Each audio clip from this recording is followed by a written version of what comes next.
બનાસકાંઠા જિલ્લાના દાંતા તાલુકાના રતનપુર ગામમાં લાઇટના ધાધિયા જોવા મળી રહ્યા છે।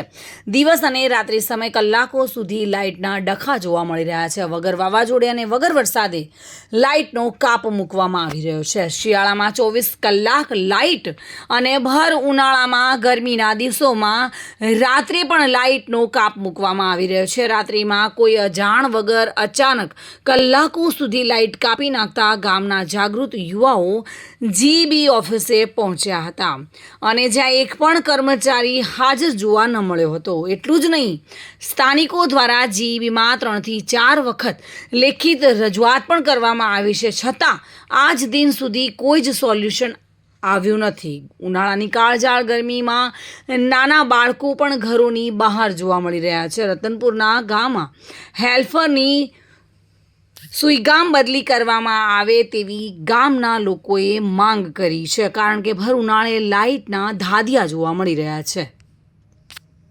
લગભગ છેલ્લા અઠવાડિયાથી રોજ રાતે 10-11 વાગે અને લાઇટ જતી રહે રોજ રાતે 4 વખત અરજી આવીને કોઈ ઓભળતું નહીં વિદ્યુત બોર્ડમાં બરાબર। આજ અમે લગભગ 25 જણા ત્યાં જ્યાં તો કોઈ હતું જ ના, ફોન ઉપાડીએ તો કોઈ રિસ્પોન્સ કોઈ જવાબ આલતા નહીં અને હાલ આયા એટલે કે હવે વહેલા થાય ને કાલ થાય ને આવી રીતે ડફોળ બનાવ્યા જોઈએ છે વિદ્યુત બોર્ડ વાળા બરાબર। આનો કોઈ નિકાલ આવતો નહીં। 4-5 વખત ઝેરોક્સ ઓછી પડી ને હા આપણા પાસે પડી, ઝેરોક્સ બી પડી, ઓરિજિનલ બી પડી જાય, આપણા પાસે ઓરિજિનલ બી પડી જાય, ઝેરોક્સ બી આ છેલ્લે જ્યારથી ડીપી બની ત્યારથી આ પ્રોબ્લેમ છે। આખા ગામમાં લાઇટ હોય અને આ જગ્યાએ લાઇટનો પ્રોબ્લેમ થાય અને અમારો જે હેલ્પર ડોડિયા કરીને છે એમને ફોન કરી એટલે એને ખબર પડે એટલે મોબાઈલ સ્વિચ ઓફ કરી નાખે અને અમારો કોઈ ઓપડતો નહીં।